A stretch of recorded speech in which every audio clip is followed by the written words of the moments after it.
Okay, so good eve guys. So nag-print ako, meron akong customer dito, L121. So nag-print ako, automatic alam na natin issue nito.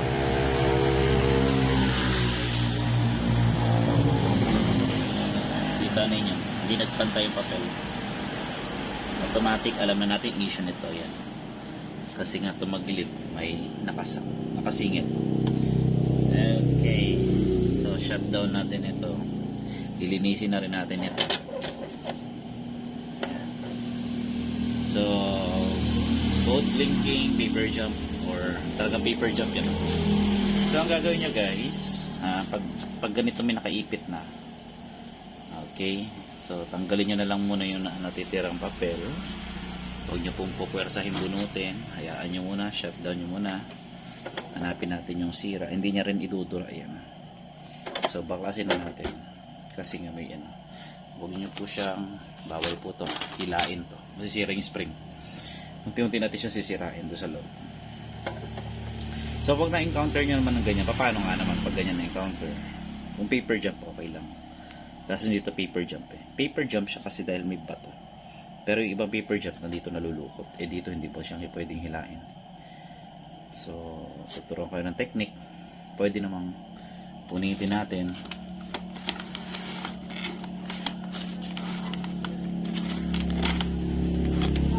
Kaya dandahanin na lang natin. Hindi ko bibigay. Punitin nyo siya. Tapos yung matitira, i-on natin. I-on nyo. Tapos idudura nyo yung tira. Okay? Ayan. So, check nyo yung papel. Kasi pag inilan nyo, masisira yung pick up rubber spring sa baba. So, yun. Punitin nyo lang ng pagilid. Yun. So, napansin natin siya. Eto. Dito siya lumukot. Oh. Ito yung binanggaan niya. Yan. May binanggaan siya dito. Yung may nakakaskas doon. Oh. Yun. Nakakaskas doon. So, lilinisin na rin natin ito. Okay, so let's go. So, initializing pa yan. Ano tayo magagawa dyan? Hintayin natin. Hintayin natin matapos bago natin siya baklasin. Alright, let's go. So, meron ako pinaprocess pa dito eh. May nire-repair akong battery ko sa sasakyan ko. So, tingnan ko kung totoo to legit. Itong nano. So, balik tayo sa printer. May ko lang matapos din babaklasin ko. Alright, go. So, okay. Natanggalan natin yung cover. Yan. So, ito lilinisin natin yan. Yan. Medyo messy. Awas-awas. Awas-awas siya. Okay. So, yan. Medyo, ayan.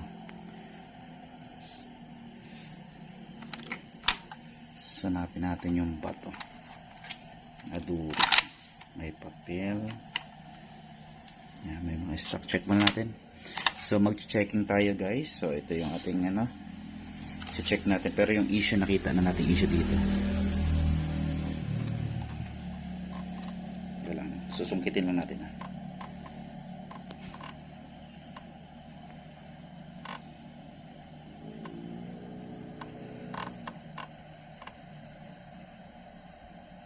Ayan. Ay, sabi ko na. Animals. Okay, so singsing pari. Singsing pari itong sumingit, insekto.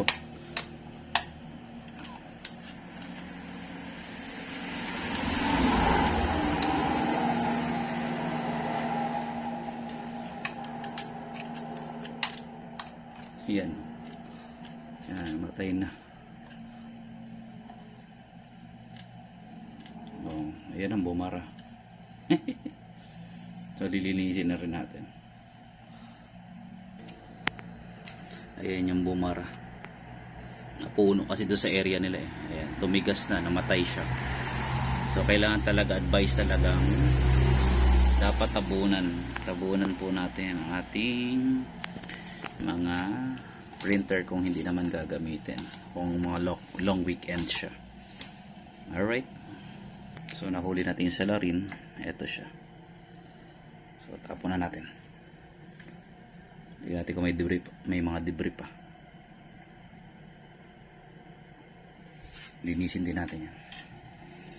Okay, so tuturuan ko naman kayo guys kung paano mag manual checking ng paper print head, paper guide doon sa kanyang, kung okay pa yung paper guide nya, kung wala naman ulit sumabit. So balik natin yung tray, lagay tayong papel,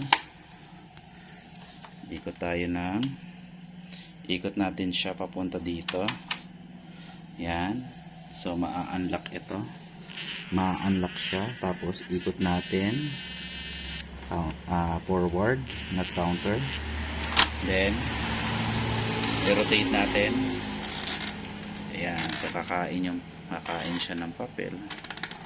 Aray ko, teka lang, mali ang position ko, namatay na yung malalobat na yung akin sa upo. So yan, nakita nyo, pantay na, kumain na siya ng papel. So dito sa ganyang method, malalaman ninyo para hindi kayo turn on turn off ng printer kung yun ang issue lang, bagay yung paper feed error. Okay, continue siya na pag-ikot and then hanggang sa labas. So wala na siya nakabarang, lilinisin na lang natin siya.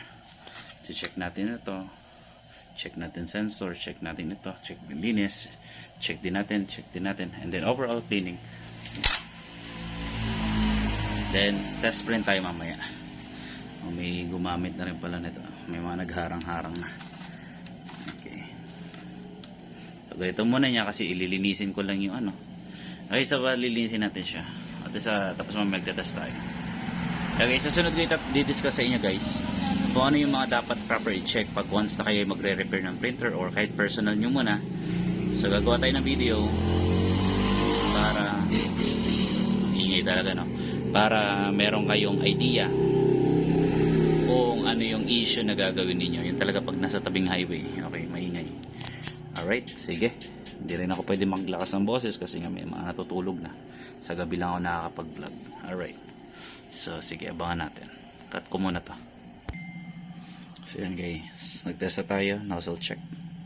Dati mag-print. So, nalinis ko na siya. Na-brush ko na siya. Na-tissue na. Pero mag-checking pa rin ako kasi hindi pa rin tapos. So, para ma-end ko na yung video, kailangan natin makita na nagpe-print siya at okay yung printing niya. Para matapos ko yung video, then gagawa ko ng video for dito, yung basic checking ng ating printers. Basic diagnose, basic checking once na binaklas na natin siya. So, gagawa tayo ng video niyan today and then may subject na tayo. So, hindi na natin palalagpasin. Ito na, may subject na tayo dito. Ito na gagawin natin example. Okay, so yan, kumain siya. Yan, kumain na siya, and then all check our goods na goods pang nozzle check, kompleto ang color, may mga debris na lang kaunti. So hindi pa tayo magtapos, linisin lang. So for the sake of the video, syempre kailangan ko makapag-test para ma-prove sa inyo na working. Alright, so dito lang guys magtatapos yung video. And then, ito na, okay na po yung ating model. Ibabalik ko na lang siya. So maglilinis na lang ako ng iba, tapos checking and then. So sinisecure natin kasi para may balik ng maayos sa may-ari. Para pagdating doon, walang issue. Para hindi na magchat-chat ng madam pag nagkaroon ng encounter. So chinecheck na natin. Kung may possible pang issue, edi at least may warning na tayo. Okay? So maraming salamat guys. See you in my next video.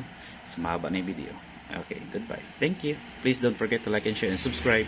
Share this video guys and then it will helps. Thank you. Goodbye.